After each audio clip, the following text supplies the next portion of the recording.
क्या आप जानते हैं दुनिया में हर वक्त लगभग 10,000 जहाज हवा में उड़ रहे होते हैं और कोई लम्हा ऐसा नहीं होता जब 1.5 करोड़ गाड़ियां हमारी जमीन की सड़कों पर ना दौड़ रही हों। अगर किसी रोज इन उड़ते हुए 10,000 जहाजों में से पायलट और चलती हुई 1.5 करोड़ गाड़ियों में से ड्राइवर एकदम से गायब हो जाएं तो कैसा अजीब मंजर होगा, ये जानकर आपका दिल दहल जाएगा। ए की एक और वीडियो में खुशामदीद। नाज़रीन, अर्थ यानी 7.6 बिलियन इंसानों से भरा हमारा ये प्लेनेट, हम जमीन पर किस कदर असरअंदाज हो चुके हैं इस बात का अंदाजा हमें खुद भी नहीं है। आपका ख्याल होगा कि अगर अचानक इंसान इस जमीन से गायब हो जाएं तो कुछ ही वक्त में बहुत सारे सिस्टम्स रुक जाएंगे, मगर हकीकत ये है कि ये रुक जाने वाले तमाम सिस्टम्स वो होंगे जो हम इंसानों के अपने बनाए हुए हैं। नेचर हमेशा की तरह अपनी पूरी रफ्तार से आगे बढ़ती चली जाएगी। ऐसा होने पर अचानक से जहाज जमीन पर गिर जाएंगे, ट्रेन पटरियों से उतर जाएंगी और बाकी गाड़ियां एक दूसरे से टकराकर तबाह हो जाएंगी।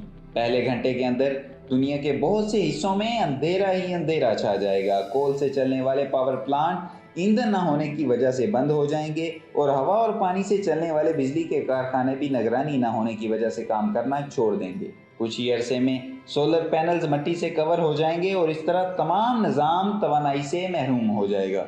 कुछ ही दिन के अंदर चिड़ियाघरों में मौजूद जानवर और परिंदे या तो किसी तरीके से आज़ाद हो जाएंगे या फिर खुराक न मिलने की वजह से मर जाएंगे। जंगली जानवर और परिंदे शहरों में खुलेआम घूम रहे होंगे।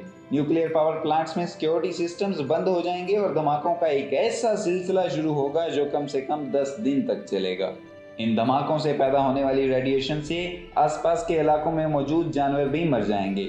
बच जाने वाले तमाम जानवर और परिंदे दूर दराज इलाकों में जा बसेंगे। सुपरमार्केटों में मौजूद खुराक चूहे और कीड़े मकोड़े खा जाएंगे।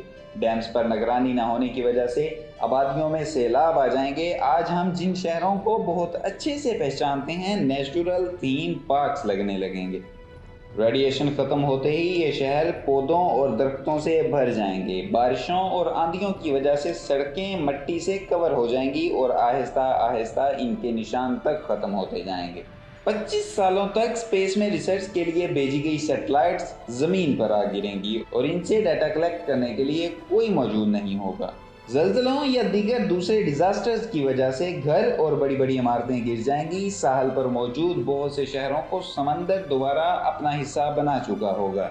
समंदर में मौजूद बहरी जहाज या तो डूब जाएंगे या तेज लहरें इन्हें साहिलों पर निकाल फेंकेंगी। हमारे चले जाने के बाद भी ग्लोबल वार्मिंग तकरीबन 40 साल तक रहेगी, लेकिन इसके बावजूद माहौल बेहतरीन होता चला जाएगा।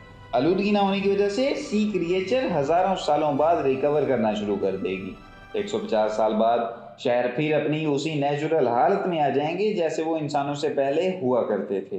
कुछ दलदल में, कुछ बर्फीली वादियों में और कुछ सहराओं में तब्दील हो जाएंगे।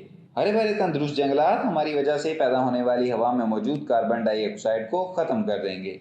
टेम्परेचर कम से कम होता चला जाएगा और ग्लेशियर पिघलना बंद कर देंगे। पहाड़ों के वो हिस्से जिनसे हमने सब्जे का नामो निशान मिटा दिया है फिर से हरे भरे हो जाएंगे।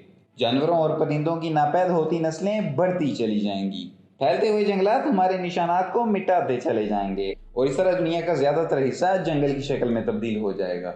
आखिर पर सिर्फ प्लास्टिक की कुछ चीजें ही होंगी जो माजी में हमारी मौजूदगी का सबूत देंगी और इन प्लास्टिक की चीजों को खत्म होने में शायद 25,000 साल लग जाएं। यानी इस खूबसूरत दुनिया पर से हमारे बुरे असरात को खत्म होने में हजारों साल लग जाएंगे।